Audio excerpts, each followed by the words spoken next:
Electrohomoeopathy के अध्ययन के क्रम में आज हम मैटेरिया मेडिका का एक विशेष चैप्टर जिसमें शारीरिक अंग यानी बॉडी ऑर्गन और उस पर काम करने वाली इलेक्ट्रोहोम्योपैथिक औषधियाँ है ना। तो इसमें सबसे पहले हम इलेक्ट्रोहोम्योपैथ के सिद्धांत पर जिक्र करेंगे। ब्लड और लिम्फ क्या है, पहले उसको हम देख लेते हैं। सिद्धांत क्या था इलेक्ट्रोहोम्योपैथी का? मैटी साहब का सिद्धांत था, क्या सिद्धांत था? The cause of the disease the vibration of lymph and blood, यानी रोग होने का कारण आपके शरीर के लिम्फ रस एवं रक्त का प्रदूषित होना है। तो फिर लिम्फ क्या है और रक्त क्या है, यानी ब्लड क्या है, लिम्फ क्या है, इस पर हम चर्चा कर लेते हैं। तो देखिए पहले ब्लड देख लेते हैं। तो ब्लड क्या होता है? ब्लड लाल रंग का है ना, एक कनेक्टिव टिश्यू का बना हुआ एक तरल पदार्थ है जो पोषक तत्वों ऑक्सीजन और कार्बन डाइऑक्साइड को हमारे शरीर में परिवहन करता है, ब्लड। और लिम्फ क्या है? लिम्फ जब ब्लड कैपिलरीज के द्वारा बहता है किसी ऑर्गन में, यानी ब्लड जो है कैपिलरीज के माध्यम से किसी ऑर्गन में बहता है, तो उसका द्रव का कुछ भाग है ना पोषक तत्वों के साथ है ना, साथ में भौतिक एवं रासायनिक प्रतिक्रियाओं के कारण कैपिलरीज की पतली दीवारों से रिस कर छन कर बाहर आता है और सेल और टिश्यू के गैप वाले जगह में भर जाता है, लिम्फ कहलाता है। तो सबसे पहले हम देखते हैं लिम्फ पर कौन कौन सी इलेक्ट्रोहोम्योपैथिक औषधियाँ काम करती हैं। लिम्फ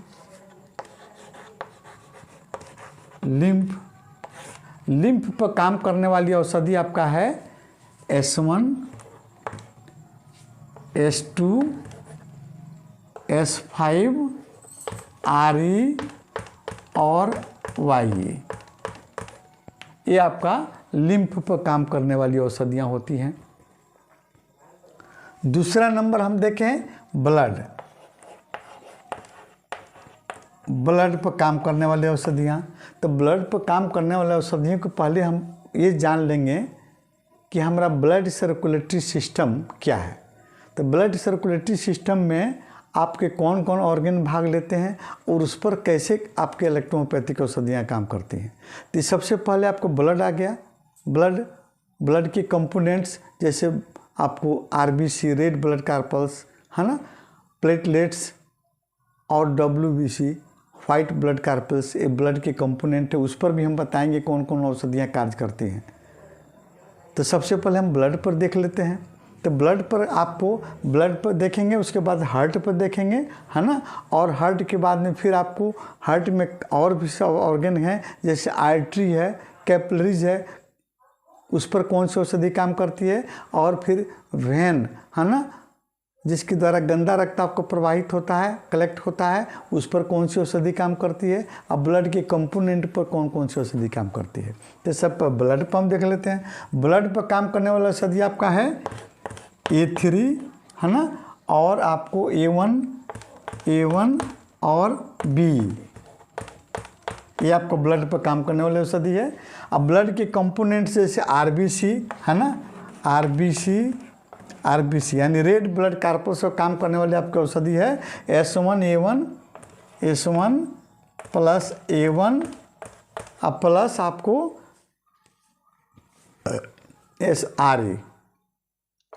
RE, ये ब्लड के कंपोनेंट्स पर आपको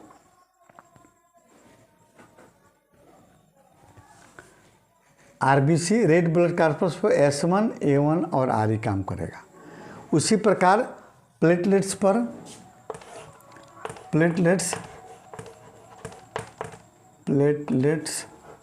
काम करेगा आपको कौन कौन औषधि आपका S1, A3, L1, S1, A3 plus L1, और आपको WBC पर काम करने वाली औषधि आपकी होती है इलेक्ट्रोहोम्योपैथी कौन औषधि आपको L1, A2 और WE, L1, A2 और WE, आपको WBC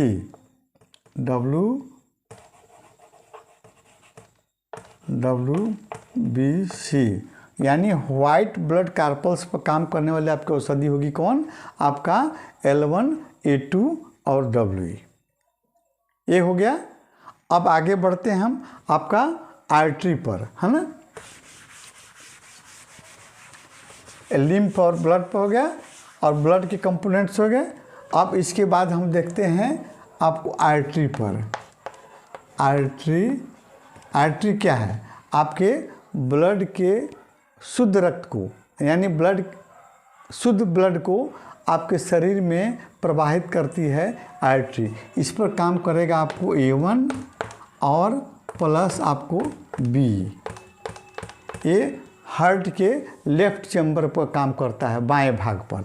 और उसी तरह वेन पर काम करने वाले आपकी औषधि है A2 और प्लस आपको B। आर्टरी हो गया, वेन हो गया। अब देख लीजिए हार्ट पर, है ना। हार्ट पर कौन सी औषधि आपकी काम करती है ना। तो हार्ट पर काम करने वाले औषधि आपका है A1, A2, A3, A1, A2, A3 और B प्लस F1। ये आपको हार्ट पर काम करेगा कौन कौन? A1, A2, A3, B और F1। देखिए, अगर आप बढ़िया से एनाटॉमी और फिजियोलॉजी का अध्ययन करेंगे, शरीर के हर सिस्टम के ऑर्गन के बारे में जानेंगे, उसके फंक्शन के बारे में जानेंगे, तो इलेक्ट्रो होम्योपैथ और आसान हो जाएगा आपके लिए। अच्छा से आपको कर पाएंगे, है ना। आप अपने से प्रोटोकॉल बनाएंगे, है ना। अब हार्ट से रिलेटेड या ब्लड सर्कुलेटरी से रिलेटेड कोई डिजीज़ अगर आपके पास आता है तो आप जानेंगे कौन कौन सी औषधियाँ हैं। लेकिन डिजीज़ के बारे में भी तो आपको जानना पड़ेगा कि कौन से डिजीज़ के क्या सिम्टम आएंगे, उसके हिसाब से इसमें आप मेडिसिन को आप सेलेक्ट कर सकते हैं। ठीक है। अब चलिए, इसके बाद में आपको हार्ट के बाद में हम आ जाते हैं नर्वस सिस्टम पर। ब्लड सर्कुलेटरी सिस्टम हमने देख लिया, नर्वस सिस्टम देखिए।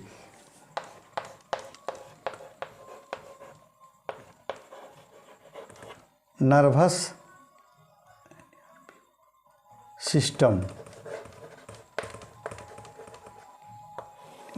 सिस्टम हमारे सोचने समझने की क्रिया को संचालित करता है, नर्वस सिस्टम। और इसमें भाग लेते हैं नर्व, और नर्व में sensory nerve, motor nerve, brain, आपका स्पाइनल कॉर्ड। नर्वस सिस्टम का सबसे ये आपको ऑर्गन है, brain, nerve, sensory nerve, motor nerve, spinal cord, ये सभी उसके सहायक अंग हैं नर्वस सिस्टम के। उस पर कौन कौन सी इलेक्ट्रोहोम्योपैथिक औषधियाँ काम करती है? तो सबसे पहले हमको नर्वस सिस्टम को ब्रेन पर हम देख लेते हैं। ब्रेन पर कौन कौन सी औषधि काम करती है? आपको S1, C1, C5, S10 आपको ये काम करती है आपको ब्रेन पर, है ना। और ब्रेन के अलावा ब्रेन पर काम करती है, और ब्रेन के अलावा आपको नर्व पर देखिए, नर्व पर कौन कौन औषधि काम करती है। नर्व पर काम करने वाली है जैसे सेंसरी नर्व और motor nerve. Sensory nerve plus motor nerve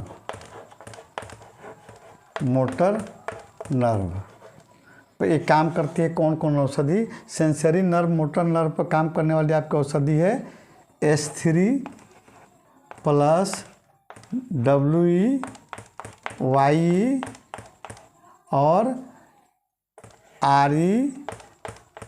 इसके अलावा आपको S1, F1, F2 और S11। ये आपका सेंसरी नर्व और मोटर नर्व पर काम करने वाली आपको औषधियाँ हैं। किसका?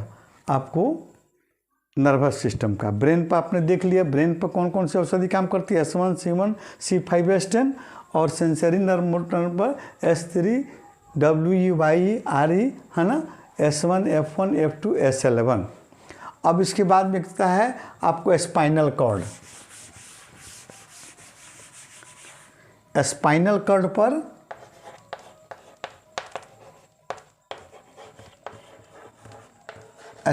कॉर्ड पर काम करने वाली आपकी औषधि होती है कौन, आपको C3, C4, है ना, और इसके अलावा WE,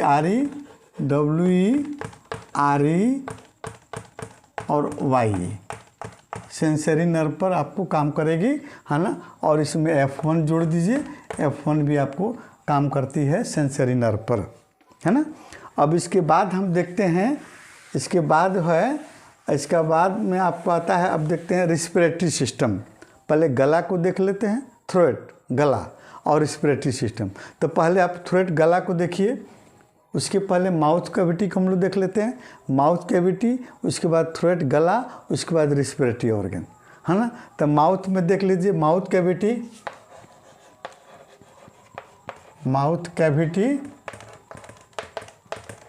कैविटी पे कौन कौन औषधि काम करते हैं। तो माउथ कैविटी के अंदर क्या क्या आता है आपका, टंग आता है, टीथ आता है, गम आता है ना, सेरेब्रल ग्लैंड्स आता है, ये माउथ कैविटी के अंदर आते हैं, है ना। तो इस पर सब अलग अलग हम देख लेते हैं कौन कौन सी औषधियाँ काम करती हैं।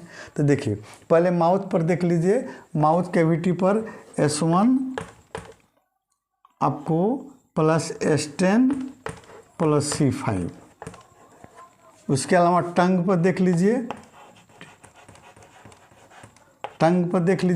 टंग पर काम आपकी औषधि कौन काम करती है, आपको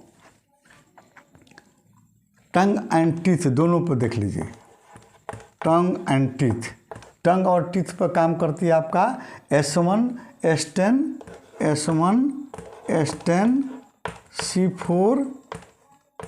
C4, A1, RE, YE, A1, RE और YE, टीथ एंड टंग पर। अब इसके बाद आता है सेलेवरी ग्लैंड्स,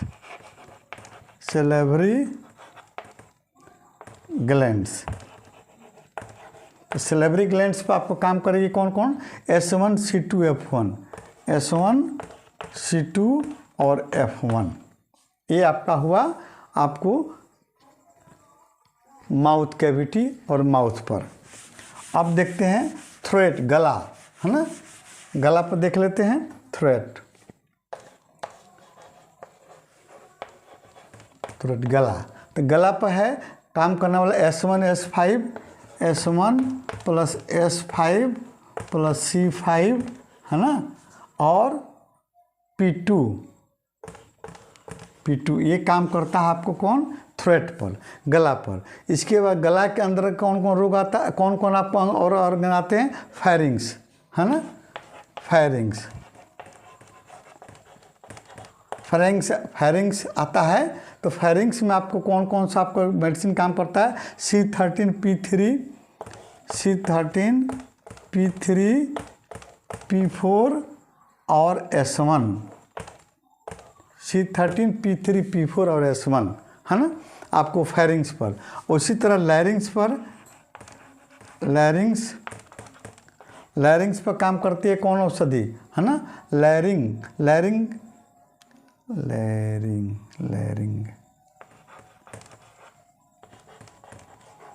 लैरिंग्स पर काम करती है आपका S1, P4 प्लस B, ये काम करती है लैरिंग्स पर, है ना। ये आपका हो गया थ्रोट पर, है ना। उसी प्रकार आपको टॉन्सिल पर देख लीजिए, है ना, टॉन्सिल पर कौन सी औषधि काम करती है, इसी के अंदर आएगा टॉन्सिल पर काम करने वाला आपका औषधि हो जाएगा कौन, आपका S1, C1, C5 और F1, A3। इस सभी औषधियों में से आप रोग के अनुसार आप सिलेक्शन करके लक्षण के अनुसार सिलेक्शन करके आप औषधि को उसमें आप मिला सकते हैं, आप दे सकते हैं, है ना। ये आपका हो गया, है ना। अब देख लेते हैं, ये तो हो गया आपका नर्वस सिस्टम, माउथ कैविटी और थ्रोट गला, ब्लड सर्कुलेटरी सिस्टम, और उसके बाद एक रहता है mucus membrane nose and teeth. Mucus membrane nose and आपको म्यूकस में नोज एंड थ्रोट,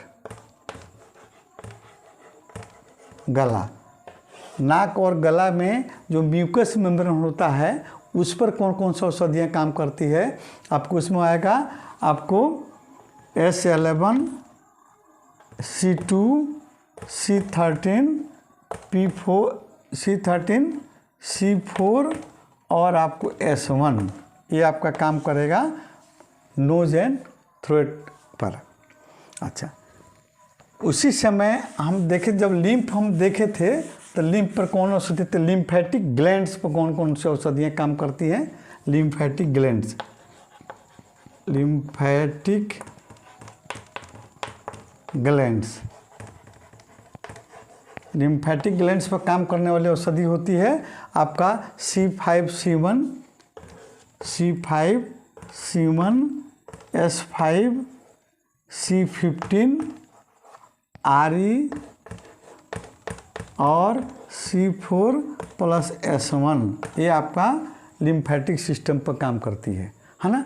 अब बाकी के जो ऑर्गन बाकी रह जाते हैं उसके ऑर्गन के दूसरे वीडियो में हम आपको बताएंगे कौन कौन सा आपका इलेक्ट्रोपैथी कौन ऑर्गन पर, डाइजेस्टिव सिस्टम, है ना, और आपका यूरिनरी सिस्टम और मेल फीमेल सेक्स ऑर्गन, इस पर हम अगले वीडियो में बताएंगे।